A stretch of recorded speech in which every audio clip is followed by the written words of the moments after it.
कृष्ण कृष्ण कृष्ण कृष्ण मधुराधिपते मेरे कृष्ण कृष्ण अधरम मधुरम वदनम मधुरम नयनम मधुरम हसितम मधुरम।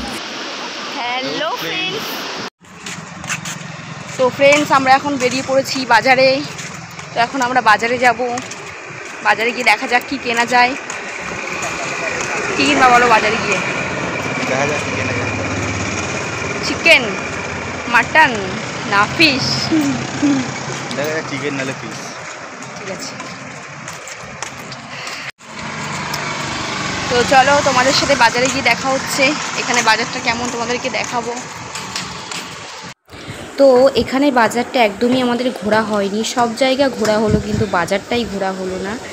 তো আমরা ভাবলাম যে লাস্টের দিন আমরাই বাজার করি আর বাজারটার সাথে ঘোরাও হয়ে যাবে, যার জন্য আমরা চলে এসেছি কিন্তু বাজারে। আর বাজারে এসে আজকে আমরা নিচ্ছি চিকেন। আজকে মাছ নেব না, এখানে প্রায় দিনই আমরা গলদা চিংড়ি আর রুই মাছ এইসবই খেলাম, কাঁকড়া মাছ এগুলোই খেলাম। তোমাদের সাথে অত কিছু আমি শেয়ার করতে পারলাম না, তো ওর জন্য আজকে আর লাস্ট দিনে আর মাছ নিচ্ছি না। আজকে চিকেন পকোড়ার ডাল হবে হয়তো, যার জন্য আমরা চিকেন নিয়েছি আর একটু মাছ বাজারটা দেখতে এলাম। আর আমি না কোনোদিনও মাছ বাজারে ঢুকিনি, তাই এলাম। তো চলো বাড়ি যাই এবার। Hello friends, welcome back to my channel Dipika Atanu পরিবার। তো ফ্রেন্ডস, তোমরা সবাই কেমন আছো? আশা করি সবাই খুব ভালো আছো, সুস্থ আছো। আমরাও কিন্তু ভালো আছি। তো ফ্রেন্ডস, আজ হচ্ছে সোমবার আর এখন বাজে ঘড়িতে ঠিক ওই 11টা মতো। এখন থেকেই কিন্তু আমি আমার ব্লগটা স্টার্ট করছি, তো স্কিপ না করে পুরো ব্লগটি দেখতে থাকো।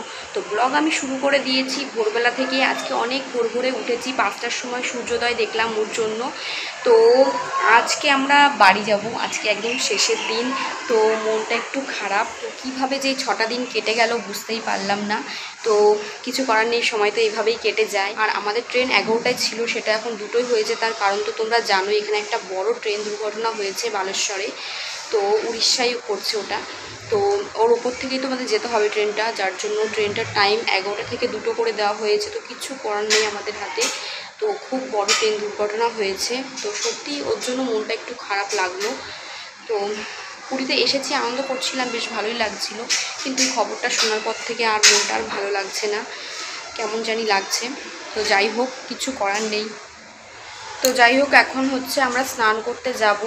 আজকে যেহেতু লাস্ট স্নান করা, তো ভাবলাম একটু সমুদ্রে স্নান করেই নিই। তো যার জন্য আমরা রেডি হয়ে নিয়েছি। তো এখন স্নান করতে যাব। আমার হাজব্যান্ডটা গেছিলো স্টেশনে ওই খবর নিতে যে কখন ট্রেনটা ছাড়বে আর কি। তো ওরা এখনই চলে আসবে, আর এখন আমরা বেরোবো। তোমরা দেখতে থাকো।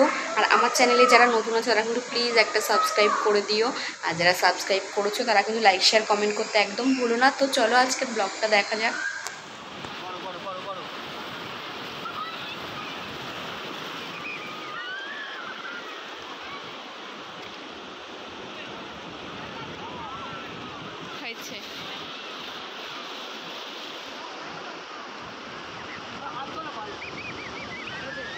হ্যাঁ,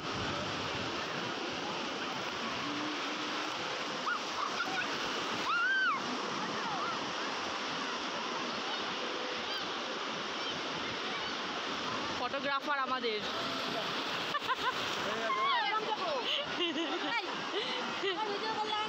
করবো না, সবার ভিডিওই করছি আমি। তুমি গামছা আনোনি মনে হচ্ছে। মামাকে দিয়েছি। ও হ্যাঁ, মামাকে দিয়েছি।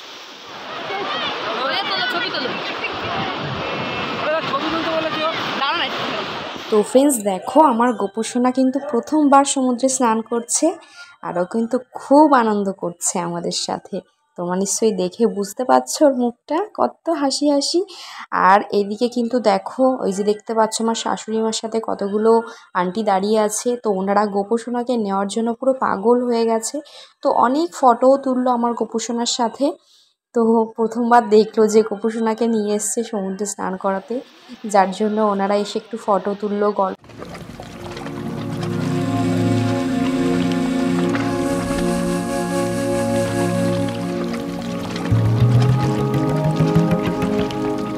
এখন কিন্তু রাত হয়ে গেছে।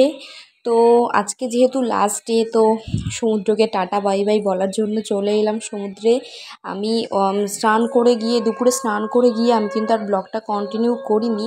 তার কারণ হচ্ছে টায়ার্ড হয়ে গেছিলাম, গোছগাছ করতে হচ্ছিলো, যার জন্য আমি ব্লগটা কন্টিনিউ করিনি। তো রাত্রেবেলায় শুরু করলাম আবার। তো সত্যি মন খারাপ লাগছে একটু, সমুদ্রকে ছেড়ে যেতে সত্যি খুবই কষ্ট হয়। তো কি আর করব, যাই হোক যেতে তো হবেই বাড়িতে আমাদের। তো সমুদ্রকে টাটা করে দিলাম।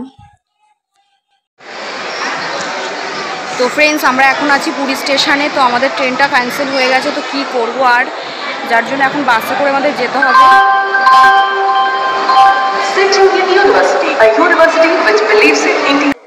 তো সত্যি আমাদের লাকটা এতটাই খারাপ, তো কি আর করব। আমাদের পাশের হোটেলের তো একজনও কিন্তু কালকে রাত্রে ট্রেন চলেছিল, ওনারা কিন্তু বাড়ি পৌঁছে গেছেন, কিন্তু আমাদের বেলায় জানি না কি হলো, ট্রেন ক্যান্সেল হয়ে গেল। তো এখন খুবই চিন্তায় আছি আমরা। তো আমার হাজব্যান্ড, আমার শাশুড়ি মা, মামা শ্বশুর, তো ওরা বাসের দিকে গেছে খবর নিতে। তো এই যে আমরা বাসে উঠেও পড়েছি। তো বাসের এটা একটা গল্প আছে, তোমাদেরকে আমি অবশ্যই বলবো। তো প্রচুর টেনশানে ছিলাম আমরা। তো জানি না হঠাৎ করে কী দিয়ে কী হলো, এটা হয়তো জগন্নাথ দেবী হয়তো আমাদের গুছিয়ে দিয়েছে।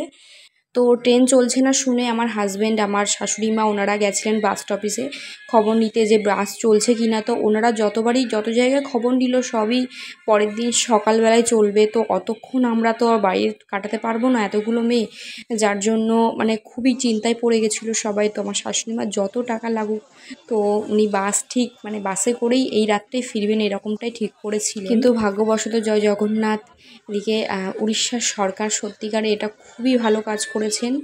তো এই যে আমাদের মতো যারা রয়েছেন, যাদের টিকিট ক্যান্সেল হয়ে গেছে, তো তাদের জন্য ফ্রিতে উনি বাস ছেড়েছেন। তো আমরা ওই বাসে কোনো রকমে মানে এক একজন এক এক জায়গায় বসে আমরা চলে এসেছি। আর বাসটা খুবই তাড়াতাড়ি কিন্তু চলে এসেছে আমাদের এই বাবুঘাটে। তো সত্যি মানে ওনাকে হয়তো ধন্যবাদ বললেও হয়তো কম হয়ে যাবে, সত্যি খুব বড় উপকার করেছেন উনি, যার জন্য কিন্তু আমরা বাড়ি পৌঁছাতে পারলাম। তো আমরা এখানে এসে পৌঁছেছি 10টার মধ্যেই পৌঁছে গেছি আমরা। আর এই যে দেখো আমি বাসে রয়েছি এখন, আমার শরীরের অবস্থা খুবই খারাপ, যেহেতু গপু ছিল আমার হাতে। তো আমি ঠিকমতো ঘুমাতেও পারিনি, মনে হচ্ছে পড়ে যাচ্ছে। আর দেখো আমরা কিন্তু এক একজন এক এক জায়গায় বসেছি। আমার শ্বশুরমশাই শুধু সিট পাননি বসার, উনি নিচে বসেই এসছেন, তাও উনি বলছেন যে ঠিক আছে। আর এই যে এতক্ষণ পরে আমি আর আমার হাজব্যান্ড একটু এক সিটে বসলাম। আর এদিকে আমার গপু সোনা রয়েছে। আর আমরা কিন্তু প্রায় চলে এসেছি কাছাকাছি, এখন দীঘা রয়েছি হয়তো। তো সত্যি মানে আমাদের একটা জীবনের খুব মেমোরেবল দিন এটা, যে কিভাবে আমরা এলাম, মানে কত কষ্ট করে। আর ওই বাসটা যদি আমরা না পেতাম তাহলে তো খুবই প্রবলেম হতো। আর এদিকে বাসটা তোমরা দেখতে পাচ্ছ পুরোপুরি ফাঁকা হতে যাচ্ছে। তো দীঘার কাছাকাছি কি বাগমারা না কোনো একটা জায়গা বলে, ওখানেই সবাই নেমে গেছে। আর এই যে তো ফ্রেন্ডস, আমরা বাস থেকে নেমে পড়েছি এখন বাবুঘাটে, আর বাবুঘাট থেকে এখন বাসেও উঠে পড়েছি। তো শরীরের অবস্থা খুব খারাপ। তো বাড়িতে গিয়ে একবার তোমাদের সাথে কথা হচ্ছে। আর দীপিকা বাড়ি ঢুকলো, দীপিকার পাখিগুলো কেমন করছে দেখতেই পাচ্ছেন আপনারা। এত যে ভালোবাসা না দেখলে বোঝা যাবে না। কি করছে দেখুন, আমি কামড়ে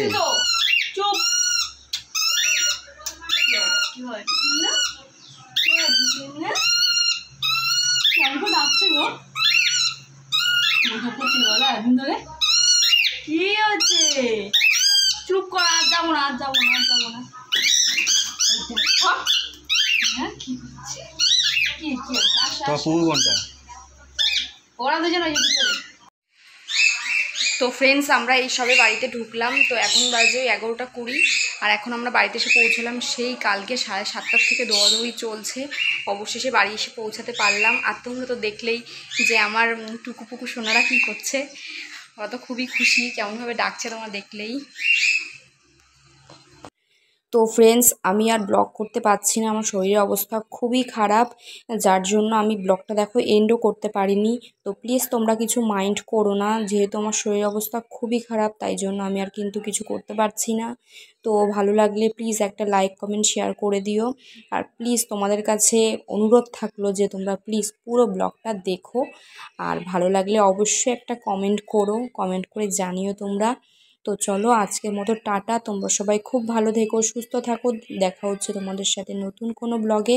আর আমার চ্যানেলে যারা নতুন আছো তারা কিন্তু প্লিজ একটা সাবস্ক্রাইব করে দিও, আর যারা সাবস্ক্রাইব করেছো তারা কিন্তু লাইক শেয়ার কমেন্ট করতে একদম ভুলো না। তো চলো আজকের মতো টাটা, তোমরা সবাই খুব ভালো থেকো, সুস্থ থেকো।